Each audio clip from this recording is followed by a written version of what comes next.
We're joined by the Commissioner of the Department of Transportation, Diane Gutierrez-Scaccetti, who is dealing with a very complicated set of transportation issues. Commissioner, good to have you with us. Thank you. Nice to be here, Steve. Could you do the New Jersey Transit situation first? You're not the head of New Jersey Transit, but you're engaged and involved, correct? Right. I'm the chair of the board of directors of New Jersey Transit. How are we doing there? As you know, we're facing some financial issues that are consistent with our transit peers across the country. As one of the few statewide transit agencies, our problem is a little bigger than others. But we are going to work hard in the next several months to come up with a plan, hopefully to help cut some of our costs and tighten our belts, and then look at new ways to find revenue streams that are sustainable for New Jersey Transit. But again, facing a very similar issue as many transit agencies across the country, as the federal COVID relief money, runs out and that program comes to an end. Commissioner, as you talk about COVID money from the federal government, the impact of COVID on mass transit has been extraordinary. Please talk about it. It has. Riders are still not back to normal schedules. Partly due to the fact that I think there's still some hesitancy to use the public transit system, but also because offices are now working much more of a hybrid schedule. So folks aren't going to their offices every day like they once did, and then, in turn, not using the mass transit system.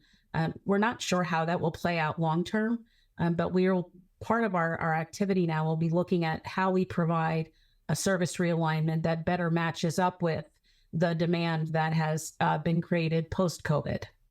When you say realignment, are you talking about what? Well, looking at where our higher demand lines are versus some of our lower demand lines, not cutting service, but perhaps adjusting service to make sure that we're in the right place at the right time for those who really depend on New Jersey Transit every day. And certainly looking towards perhaps the ability to use some other mechanisms like microtransit, where we have a little lower ridership and we can perhaps provide transit through a different mechanism. We think it's really time for us to take a hard look at that. And some folks have said, why haven't you to date? But if you think about the time that's passed, the 5.5 years, when Governor Murphy came in, we were entirely focused on PTC. That took probably positive train control. If you remember at that time, positive train control and the federal deadlines was really the biggest focus that we had because of the impacts of not meeting the federal deadline. We've gotten through that just as COVID came on. COVID changed our world exponentially. And now as we are back into what I'll call some relative normalcy, we're adjusting to what are the new hybrid schedules people are working and the new demands of businesses to just have a different model. Stores are open different hours. They don't stay open late. They may open later in the morning. Businesses, offices, a lot of them have hybrid programs. So we have to adjust with that. Commissioner, to what degree do you have conversations with the transportation officials in New York City as it relates to congestion? You know where I'm going. I mean, you got folks in northern New Jersey, central New Jersey who, go across whatever, whether it's the tunnel, the bridge, or whatever it is. And they're thinking, are you kidding me? Are you serious? You're going to hit us and it's congestion pricing? And you've got Josh Gottheimer, Congressman Gottheimer, who we'll have on soon talking about it, and others. Do you talk to them and say, hold on, time out. Can we have a conversation? Or is it that's what they're going to do because they can do it? Well, as far as relationships in New York go, I'm very happy that I have what I consider to be good relationships with members of Governor Hochul's team. Congestion pricing is really being driven by the MTA, and regrettably, the Metropolitan Transit Authority. Correct. Yeah, but that respectfully, but doesn't that board answer to the governor? It does, but I also think some of this started before Governor Hochul came into office, and the legislation for congestion pricing was certainly passed before that. But so it makes it a little complicated, Steve. A lot of things happened, under Governor Cuomo. There's a piece of legislation in New York that mandates congestion pricing, and regrettably, it mandates it based on a revenue target as opposed to congestion relief. And so, the toll piece, the congestion pricing piece is being driven to meet that target. I do hope over the course of the next 20 days or so, we can have some substantive conversations with New York, the Traffic Mobility Review Board, who will be the board that actually sets the pricing policy. We have written to them and asked them to consider our concerns for New Jersey Transit buses, for our riders, for toll credits to be provided. But time will tell. And the best way for us to handle this is to continue to make New Jersey's case.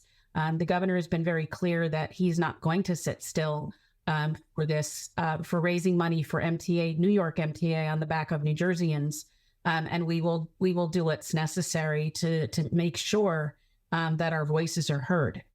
Speaking about raising money, in the minute we have left, the 2024 budget, right? Yes. The budget moving forward, struck by on the last day of June. We're taping this at the end of May. Highest priorities from a transportation perspective in that budget are, Commissioner? Really just the continued support of the Transportation Trust Fund and the department's capital program. We have a significant program based on the federal IIJA funding that we've received. What's that? The IIJA is the Investment and Infrastructure Jobs Act. That was part of the bipartisan infrastructure law passed by Congress and signed by the president in November of 21. We're in our second year of that. It gives New Jersey about $300 million more a year in capital investment for our traditional road projects. And then we have another $200 million that is specifically dedicated to bridges. And so the department is working very hard to program every dollar of federal money to make certain that we can spend everything we get, in addition to applying for grants. So the continued support that transportation gets from the governor specifically, and also from the legislature, is incredibly important to New Jersey, making certain that our state of good repair on our roadways makes our economy go, makes our quality of life better. And, lots of people are going to be heading to the shore over the weekend for the start of the summer season. We're doing this right before Memorial Day weekend. Go ahead, I'm sorry. Yep, right before Memorial Day. So, we want to make sure our roads and bridges are always in good condition. People get a smooth ride. Our commercial traffic has access to the ports and airports that they need to continue to make New Jersey economically successful. And so, that capital plan that they approve for us is meaningful. We'll be going to them with some other legislation, we hope, to really improve safety. Fatalities is a huge issue that DOTs across the country is facing. We had a real pivot in COVID with high speeds, but I have to give a shout out to New Jersey State Police in my travels. I see them out on the road, really doing speed enforcement, which is critical to the success of any safety program. So working in partnership with them, I believe that New Jersey can really improve safety for our motorists and for our pedestrians and bicyclists as well. Commissioner, thank you. We appreciate your time. You're very welcome. I'm Steve Adubato. That's the Commissioner. We'll see you next time. One-on-One with Steve Adubato has been a production of the Caucus Educational Corporation.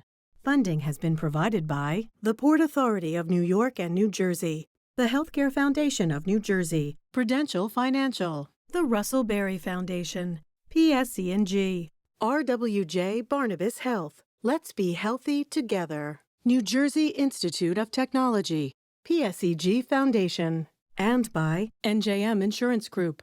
Promotional support provided by Insider NJ, and by NorthJersey.com and Local IQ. NJM Insurance Group has been serving New Jersey businesses for over a century. As part of the Garden State, we help companies keep their vehicles on the road, employees on the job, and projects on track. Working to protect employees from illness and injury, to keep goods and services moving across the state. We're proud to be part of New Jersey. NJM, we've got New Jersey covered.